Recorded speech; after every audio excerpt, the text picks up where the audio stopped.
dea domnul Andronescu miercuri în ziar, zic că vrea să-ți prezinte. N-am înțeles.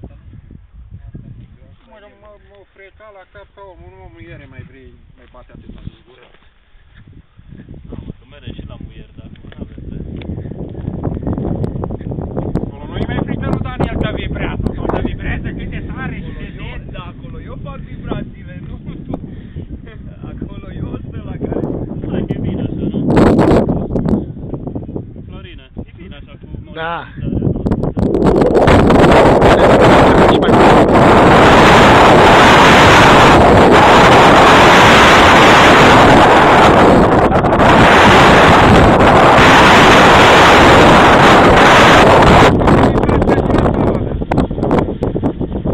Da, da, totuși e silențioasă.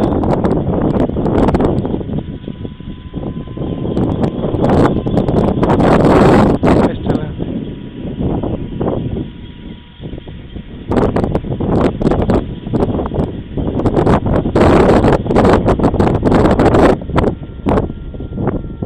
Mie de vați.